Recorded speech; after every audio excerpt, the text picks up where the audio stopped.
Week 3 of the fantasy baseball season. Here's a few pitchers I look to buy and trade for this week. The first pitcher, Chris Sale of the Atlanta Braves. So last season, he resurrected his career, winning the Cy Young and winning a lot of awards as well, winning Comeback Player of the Year.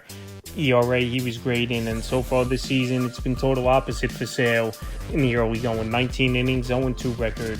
24 Ks, a 6.63 ERA, a 1.53 whip. So this Atlanta Brave team struggling mightily in the first few weeks of the season. But I think Chris Sale, he could turn things around. And like I said, I know last season he put a lot into that year and had the monster season for the Atlanta Braves. But so far this year, he struggled, and this Brave team as a whole has struggled. But his next outing's a good one, April 19th versus the Minnesota Twins, where they're one of the worst teams in the league. April 1st at the Dodgers, 5 innings, got the loss, 4 hits, 3 runs, 5 Ks.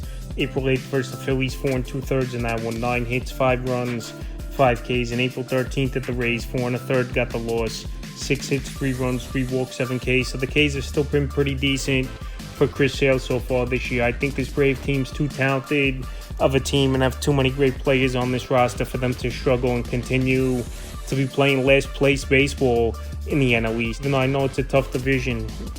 So with Sale struggling mightily, and we know what he's capable of, we saw it last season, this is a perfect time to go out there and buy him, because if he has a good start versus the Twins and gets a couple starts in a row where he goes out there and puts up numbers, he's going to be tough, obviously, to buy on a discount. So with the ERA in the mid-6s, I would buy Sale this week. And like I said, I think this Brave team is going to turn things around. Next pitcher, Tanner Houck of the Boston Red Sox. Tanner Houck, he's been batting practice season. After last year, he went out there and he had a great year for the Boston Red Sox in terms of ERA.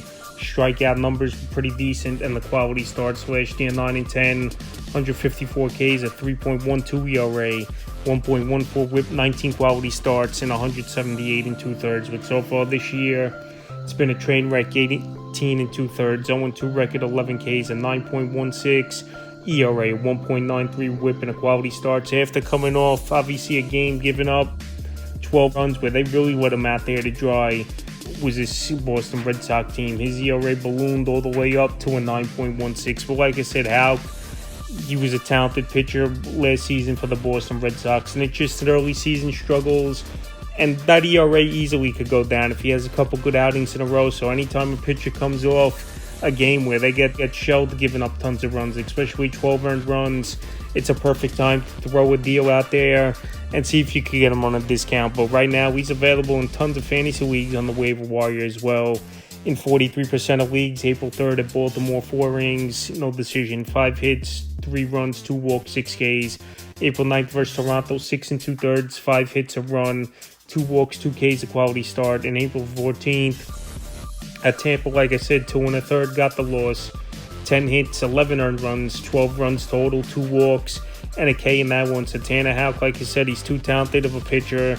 Tampa Bay went out there, they took advantage of him, and obviously they're familiar with him as well, playing within this division. But like I said, I think Houck's going to turn things around, and if he's on your waiver wire, I would take a shot on that, obviously, and throw a deal out there where you don't have to give up much at all. One of the back-end players on your bench or your roster, I think, to get Houck this week. Next pitcher, Carlos Rondon of the New York Yankees. Rondon, he's struggling in the early going this season, where we know this Yankee team lost Gerrit Cole out for the season. Luis Gil, he's going to be out for a while more for this Yankee team on the season. For Rondon, 23 innings, 1-3 record, 28 Ks, 5.48 ERA, 1.13 whips. And Rondon, he's off to a slow start. Last season, I thought he was solid for the Yankees, where he went 175 innings, 16-9 record, 195 Ks, a 3.96 ERA, 1.22 whip, and 16 quality starts. So far in the early going where he's been batting practice, but there's a lot of positives. I still think Rondon, it's only been 1 inning per game that's really done him in, where for the most part he's pitched well regardless of the home run ball and the one bad inning he's had this season. And also as well, with an offense like the New York Yankees backing him, he's going to get a lot of run support. And I think this Yankee team, they're going to get a lot of runs as the year goes on, even with Juan Soto gone in free agency. And also as well, Rondon, he's still going deep into games. It's just about obviously avoiding that one bad inning. April 2nd versus Arizona, 6 innings, in that game, got the loss. 3 hits, 4 runs, 4 walks, 5 Ks. April 7th at the Tigers, 6 innings, got the loss. 4 hits, 5 runs, 3 walks, 8 Ks.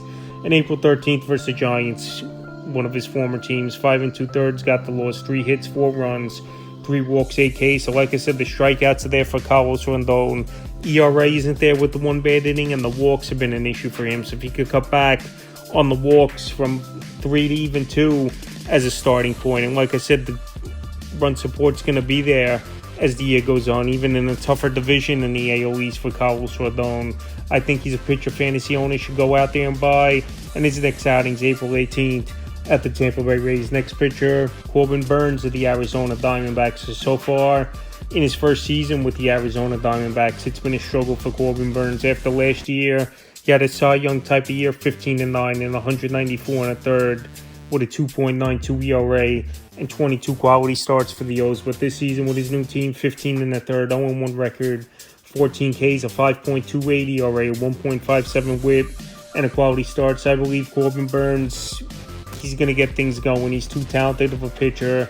And also as well, in one off season, he's not going to lose it. I know got the big contract, and sometimes some of these players, they get their big money and they phone it in where they don't think they got to go out there and try and improve and get better. But Corbin Burnes, he's been a bulldog, obviously, out there. He's got great stuff. And this Diamondback team has a good offense, even in playing a tough division in the NL West, with obviously the Dodgers, with the Padres, Giants playing great baseball in the early going. I still believe Corbin Burnes, he could be a solid pitcher all season long, and definitely someone who can help fantasy owners. But we've seen him be a great pitcher in his fantasy career, and also as well been an ace and a Cy Young candidate and winner as well in his career. So right now, while he's struggling, and like I said, too talented of a player, just has to acclimate a little more, is Corbin Burnes. He's a perfect buy low candidate. First 3 outings of the year: April 1st at the Yankees, 4 1/3, no decision, 4 hits, 2 runs, 3 walks, 8 Ks. April 6th at the Nats, 5 innings, got the loss, 7 hits, 4 runs, 4 walks, 3 Ks in that one. And April 12th versus the Brewers, his former team, 6 innings, no decision, 4 hits, 3 runs, 2 walks, 3 Ks, a quality start. So it was a little bit of an encouraging outing in his last one, April 12th versus the Brewers, one of his former teams, like I said, for Corbin Burnes. But his next outing is definitely going to be a test at the Chicago Cubs, April 18th, where they're playing great baseball and hit them baseball well, led by Kyle Tucker, even though Corbin Burnes is very familiar, obviously, with this Cub team, playing all those seasons with the Brewers in the NL Central. So right now, well, he's off to a slow start and struggling with his hometown new team this season is Burnes. He's definitely a buy low pitcher this week, and the 5th and final pitcher I look to buy and trade for Bowden Francis of the Toronto Blue Jays. Bowden Francis, last season, he came out of nowhere towards the end of the year and pitched great baseball for the Blue Jays and was a nice waiver wire pickup for fantasy owners to go out there and get. And he helped some teams get to the championship and win. So on the year for Francis, 17 innings, 1-2 record, 15 Ks, a 4.76 ERA, 1.12 WHIP, and a quality start. So Francis, he's a pitcher that goes deep into games.